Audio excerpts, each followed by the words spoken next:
Hello guys, welcome back to my another vlog. अभी vlog है तो पक्का मैं कहीं ना कहीं घुमाने ले जा रही हूँ। तो आज हम जा रहे हैं वृंदावन। मेरी फ्रेंड्स रेडी हो रही हूँ, मैं भी रेडी होने जा रही हूँ। बाकी के अपडेट्स मैं आगे देती रहती हूँ, बने रहिए हमारे साथ। तब तक के लिए सी यू। तो हम पहुंच गए गुड़गांव बस स्टेशन और मॉर्निंग 7:30 पर हमें मिल गई वृंदावन के लिए बस और हम निकल गए वृंदावन के लिए। एक टिकट का प्राइस 175 रुपीज था। 10 बजे के आसपास इन्होंने ढाबे पर बस रोकी ब्रेकफास्ट के लिए। बस 15 मिनट के लिए रुकी थी। अराउंड 10:45 बस वृंदावन के लिए वापस चल पड़ी। 11:30 के आसपास हमें वृंदावन दिखने लग गया, बट बस वाले भैया कहीं डूबे हुए थे, इसलिए उन्हें याद ही नहीं रहा कि बस रोकनी है। तो काफी आगे जाकर उन्होंने बस बीच रास्ते में रोकी। वहां से हम समझ भी नहीं आ रहा था कि वृंदावन कैसे पहुंचे। तो लोकल लोगों ने बताया कि रोड क्रॉस करके हमें छठीगरा के लिए टमटम मिल जाएगा और फिर वहां से वृंदावन के लिए ब्रिज क्रॉस करके हमें अपोजिट साइड पहुंचे और थोड़ी देर खड़े रहने के बाद हमें टमटम मिली। गाने बहुत बढ़िया बज रहे थे।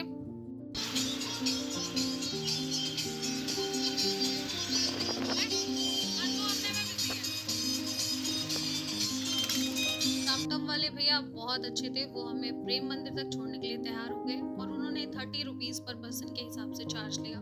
प्रेम मंदिर के पास पहुंचकर हम अपोजिट साइड में थोड़ा अंदर चलने पर हमें एक होटल मिला, ब्रज भवन। हमने वहाँ रूम लिया। पर डे के हिसाब से 1500 का रूम पड़ा। रूम काफी अच्छा और कंफर्टेबल था और बहुत भूखे होने की वजह से हमने सबसे पहले खाना ऑर्डर किया। दिन के करीब 1 बज रहे थे तो हम बाहर नहीं गए और रूम में ही खाना ऑर्डर किया।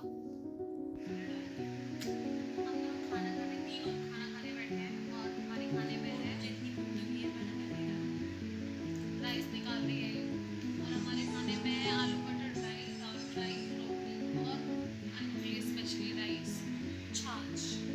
कुछ लोग फोन में बिजी हैं, उनको खाने से कोई मतलब नहीं है। हम दोनों बहुत भूखे हैं तो हम दोनों खाना खाने जा रहे हैं। ओके, खाना बहुत टेस्टी था। खाना खाकर हम थोड़ा बाहर निकले और रिफ्रेशिंग करने का जूस पिया। वापस आकर हम थोड़ी देर सो गए। शाम को 5 बजे के आसपास हम रेडी होकर बांके बिहारी के दर्शन करने निकल गए और हमें रास्ते में एक क्यूट से खाना दिखे। ई रिक्शे वाले भैया ने हमें थोड़ा पहले ही छोड़कर बोला कि अरे बस 500 मीटर की दूरी पर मंदिर है, और ये बोलकर उसने हमें 5 किलोमीटर पहले छोड़ दिया। खैर, हम पैदल ही गलियों से होते हुए मंदिर की ओर निकल गए। रास्तों की दीवारों पर बहुत खूबसूरत पेंटिंग्स थी और धीरे धीरे हम भीड़ में शामिल हो गए। बहुत लंबी लाइन थी। बस राधा जपते जपते हुए हम भी लाइन में लगे रहे। 6 बजे से लाइन में लगे रहने के बाद हमें 8 बजे बिहारी जी के दर्शन हुए। पर भाई, इतनी देर लगे रहने के बाद वर्थ इट था। बिहारी जी इतने सुंदर लग रहे थे कि नजर ही नहीं हट रही थी और सच में बहुत अच्छे से दर्शन हुए और मंदिर भी बहुत सुंदर सजा हुआ था। बिहारी जी के दर्शन करने के बाद हम कुंज गलियों से होते हुए पहुंच गए राधा वल्लभ जी। इतने सुंदर दर्शन और अनुभव था कि क्या ही बताऊं। आप लोग भी दर्शन कर लो। राधा वल्लभ जी के दर्शन करने के बाद हम निकल गए यमुना जी के लिए, जो वहां से लगभग 100 मीटर की दूरी पर थी। किनारे पर पहुंचकर बहुत सुकून मिल रहा था।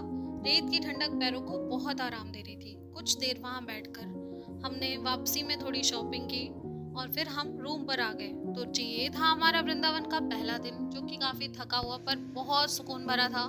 सेकेंड डे व्लॉग जल्दी आएगा। तब तक के लिए बाय बाय, टेक केयर।